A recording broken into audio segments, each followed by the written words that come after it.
సరైన మార్గం చెప్తా ఉంటున్నామా? అందరు చక్కగానే చెప్తా ఉంటున్నారు, అది కాదు. ఆత్మీయంగా ఎంత చక్కగా మనం వాళ్ళు 10th కాగానే కూర్చోబెట్టి 10 సార్లు అడుగుతాం, ఎట్టరా నీ ఫ్యూచరు, ఏం తీసుకుంటావు, ఏం చదువుతావు, యా కాలేజ్ చేయాలి, ఏం కథ అని అడుగుతాం. కానీ ఒక్కరోజు కూర్చొని నీ యొక్క ఆత్మీయ జీవితం ఎలా ఉంటుందని నైనా అని అడిగామండి. నేను ఇంకా అడిగినానో లేదో నాకు ఇంకా ఒక ప్రశ్న. ఎందుకంటే ఎవ్రీథింగ్ కౌంట్స్ ఈజ్ మన ఒక ఆత్మీయ జీవితం. మరణించిన తర్వాత ఇక్కడ దుమ్ముకు దుమ్ము బూడిద. ఇక్కడి నుంచి ఏం తీసుకొని పోలేము, మనముగా పోము. మన ఒక ఆత్మలు మాత్రమే అక్కడికి వెళ్తాయి. అక్కడికి వెళ్ళినప్పుడు దేవుడు అడిగే ఒకే ఒక మాట, నైనా నువ్వు నా కొరకే ఏం చేశావు. మేము పదే ఎక్కడికి వెళ్ళినానో ఈ యొక్క కాషన్ నోట్ కంపల్సరీ. వాళ్ళు వినని వినకపోయి మనం మాట్లాడే మాట ఇలానే ఉండాలి. ఏంటంటే దేవుని కొరకై నువ్వు ఏం చేశావు. రేపటి రోజున ఏమన్నా మనము లేదు దేవా నాకు తెలియదు అన్నట్లుగైతే ఈ యొక్క గోడలు రాళ్ళు రప్పలన్నీ సాక్ష్యం పలుకుతాయంట. ఈ పింక్ కలర్ గోడ పలుకుతుందంట. ఆ రోజు కుమారు కేకలేసి మరీ చెప్పాడు కదా, నువ్వు వినలేదా అని. It is for our own benefit కదా. సర్వలోకాన్ని మనము సంపాదించి మన ఒక ఆత్మను కాపాడుకోలేకపోతే వెర్రివాడ అంటాడు. It's a foolishness. Because money cannot by anything.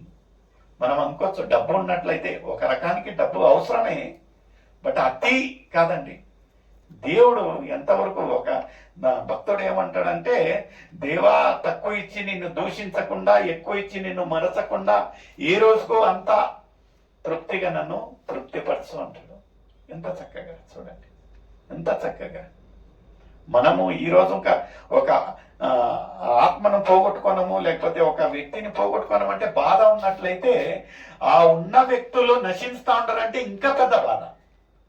ఒక ధనవంతుడు లాజరు గురించి చూసినట్లయితే, ఆ ధనవంతుడు ఆయన కాలం అంతా ఎప్పుడు దేవుని గురించి తెలుసుకోలేదు. అయితే ఒక లాజరయ్య తిని కుక్కలు వదిలేసిన విషయాలను తిని బ్రతికిన ఒక వ్యక్తి లేఖనాలలో ఉంటున్నాయి, కానీ ఆ ధనవంతుని పేరు లేదు. అప్పుడు చెప్పాడంత ధనవంతుడు, నైనా నాకు ఒక అవకాశం నేను పోయి మా సోదరులకు చెప్తానంటే, ఉన్నప్పుడు ఏం చేసినావు నైనా? పెగ్గు పైన పెగ్గేస్తా ఉన్నావా? ఒక్కొక్క ఆయాసకైన క్రియ పైన ఇంకొక ఆయాస క్రియలు చేస్తా ఉన్నావా? ఎప్పుడన్నా దేవుని గురించి చెప్పావా? ధర్మశాస్త్రం ఏం చెప్తా ఉంటున్నదే చెప్పావా? That time is over. Time అయిపోయింది. ఇప్పుడు నీ పనిలను ఆడుండే వాళ్ళు చెప్తారు, వాళ్ళ ఇంటి వాళ్ళ కర్మ, లేకపోతే ఇంకా అంతే. ఈ రోజుకి రోజు రేపు ఒకరు. ఎందుకంటే సాల్వేషన్ ఈజ్ ఇండివిజువల్. రక్షణ అనేది ఏమంటున్నదండి? ఇండివిజువల్, వ్యక్తిగతమైన ఒక రక్షణ. లేదులే మా నాన్న ఉండడు, మా అమ్మ ఉంది, మా పిల్లలు ఉండరు అంటే నో, వాళ్ళది అంతే. ఏమో ఒక గ్రేస్ మార్క్ ప్రకారంగా వాళ్ళని కాచి కాపాడొచ్చు అంతేగాని రక్షణ అనేది ఇట్స్ అ ఇండివిజువల్ కాల్. ఎలా ఉంటున్నారు, ఎలా ఉంటున్నది ఇది. It's always a caution note. ఎందుకంటే ఇలాంటి ఒక విషయాలు మనకేందంటే, అయ్యో అప్పుడు చనిపోయింది, ఇంకా నాది నెక్స్ట్ ఉంటే నా ఒక అంతం ఎలా ఉంటున్నది. ఒక అతను పాటలు అంటా ఉంటున్నాడు, నా ఒక అంతం గురించి నేను ఆలోచన చేస్తే నాకు భయం వేస్తూ ఉంటున్నది అంటున్నాడు. ఎందుకంటే వీ డోంట్ నో. మనకు తెలుసండి ఎప్పుడు మరణిస్తామో తెలియదు. అయితే నిజంగా మనము ఆత్మీయంగా సిద్ధపాటు ఉంటే, మరణమా నీ యొక్క ముల్లెక్కడ, విజయం ఎక్కడ అని మనం ఛాలెంజ్ చేసి అడిగేటట్టు. ఈ పౌలు భక్తుడు చెప్పినట్టు, జీవిస్తే క్రీస్తుకి, మరణిస్తే నాకు లాభం. అలాంటి చెప్పే ఒక మనస్సు మనలో ఉంటున్నదా అనేది ఒక ప్రశ్న. అదే రీతిగా మత్తయి రాసిన సువార్త 5వ అధ్యాయము 4వ వచనం నేను ఇంకా ముగిస్తానండి. మామూలుగా సంతోషంగా ఉంటే వాళ్ళని పోయి మనం ఓదార్చుతామండి, లేదు కదా. ఎప్పుడు ఓదార్స్తారు? దుఃఖపడే వారిని. ఎందుకంటే ఎప్పుడన్నా మంచి శుభకార్యాలు ఉన్నప్పుడు పోకపోయినను, ఇలాంటి ఒక సంతాప సభలు ఉన్నప్పుడు కంపల్సరీగా మనము మెమోరియల్ ప్రేయర్స్ ఉన్నప్పుడు మనం వెళ్ళాలి. ఎందుకంటే దుఃఖపడేవారు వారు ధన్యులు. వారిని ఎవరు ఓదారుస్తారంటండి? ఇక్కడ 1 తెస్సలోనియ 4వ అధ్యాయము 18వ వచనం. దానికంటే ముందు రోమీలకు రాసిన పత్రిక 12వ అధ్యాయము 15వ వచనం చదవండి.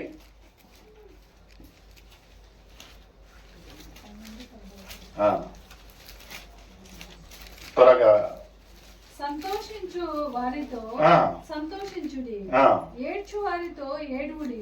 చూడండి, ఏంటంటే దీని ఏంటంటే if you are in Rome you be a Roman అంటారు. అంటే ఎలా పరిస్థితి ఉంటే అలాగా మనం సంతోషించే కాడ దుఃఖించే కాడ సంతోషిస్తే అది మిస్ మ్యాచ్ అవుతుంది. అయితే ఇక్కడ మత్తయి రాసిన సువార్త 5:4 ఏమంటా ఉంటున్నారండి? దుఃఖపడేవారు ధన్యులు, ఓదార్చబడురు. అదే ఇక్కడ చూసినట్లయితే సంతోషంగా ఉన్నప్పుడు సంతోషము, దుఃఖం ఉన్నప్పుడు సంతోషం ఉన్నప్పుడు అయితే అందరూ హంసాత్సాతై, దుఃఖం వచ్చినప్పుడు అమ్మాపికేయకొని కదా. అన్ని నిజంగా మనం వాస్తవంగా చూస్తాం. ఎప్పుడన్నా కఠినమైన ఒక పరిస్థితి వచ్చినప్పుడు ఎవరు కనిపించరు మనకు. అరే ఇలాంటప్పుడు కదా మనకు కావాల్సిండేది. ఇలాంటప్పుడు ఎవరు ఉంటున్నారంటే ఎవరికి లేని వారికి దేవుడే దిక్కంటారు కదా. చూడండి ప్రియమైన సోదరి సోదరుల, ఇక్కడ ఏమంటా ఉంటున్నారు? సంతోషం ఉన్నప్పుడు సంతోషించాలి, దుఃఖం ఉన్నప్పుడు దుఃఖపడాలి. అలాంటి ఇండ్లకు పోవాలి, ఓదార్చాలి. ఎందుకు ఓదార్చాలంటే నేను కాదు, లేఖనాలు 1 తెస్సలోనియ 4వ అధ్యాయం 18వ వచనం ఏమంటా ఉంటున్నారండి? కాబట్టి మీరు ఈ మాట చేత ఒకరినొకడు ఒక్కోరిని ఒకరు నిన్ను నువ్వు ఆదరించుకోండి అని రాయలేదండి. ఒక్కోరిని ఒకరు. నిజంగా ఒకరికొకరు ఉన్నట్లయితే ఎంత ఆదరణ. నిజంగా ఒక్కోళ్ళు దుఃఖపడతా అంటే ఇంకొకళ్ళు వచ్చి ఏం దుఃఖపడవక్కమ్మా, దేవుడు ఉండడు అన్నట్లయితే ఎంత ఆదరణ. ఇక్కడ ఇంకా లేఖనాలలో ఇంకా దేవుడు ఇంకా అంతే చెప్తా ఉంటున్నాడు. మీరు భయపడాల్సిన పని లేదు, దుఃఖించాల్సిన పని లేదు. మీరు ఒక్కొరికి ఎలా ఉండాలంట? ఆదరణగా. వాళ్ళకి పోయి ఒక 4 మాటలు మాట్లాడండి, వాళ్ళు సంతోషిస్తారు. ఎందుకంటే ఇక్కడ మనం యోహాను రాసిన సువార్త 11:35వ అధ్యాయంలో మనం చూసినట్లయితే లాజరయ్య గురించి యేసయ్య మొదటిగా కన్నీళ్లు పెట్టింది ఎక్కడంతా? ఇక్కడ కదా. 11:35 ఏముంటున్నదండి?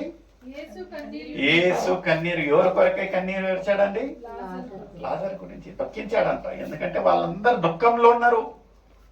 వాళ్ళు ఆయన ప్రేమించే ఒక కుటుంబం దుఃఖంలో ఉన్నది కనుక ఈయనకు తెలుసు ఈయన అద్భుత కార్యం చేయబోతా ఉంటున్నాడని. అయితే ఆ సన్నివేశంలో వాళ్ళ దుఃఖం చూడలేక భరించలేక ఆయన కళ్ళల్లో నీళ్ళు వచ్చాయంట. ఎంత బాధాకరంగా. అలాంటి ఒక కనికరమైన ఒక మనస్సు మనలో ఉండాలి. ఏ బాగైంది వానికి అంతే కావాలన్నామనుకోండి, మనం క్రైస్తవ బిడ్డలు కాదు. ఎందుకంటే దేవునిలో ఉండే ఒక విశేషమైన ఒక అలవాట లేకపోతే బుద్ధి ఏముంటున్నదంటే ప్రేమించే గుణము, క్షమించే గుణము. ప్రేమించాలి, క్షమించాలి.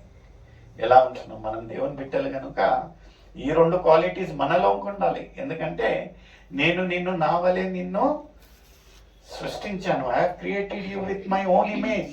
ఆయన ఒక గుణగణాల మనలో ఉండాలి. ఎలాంటి గుణం అంటే ప్రేమించే గుణము, క్షమించే గుణం.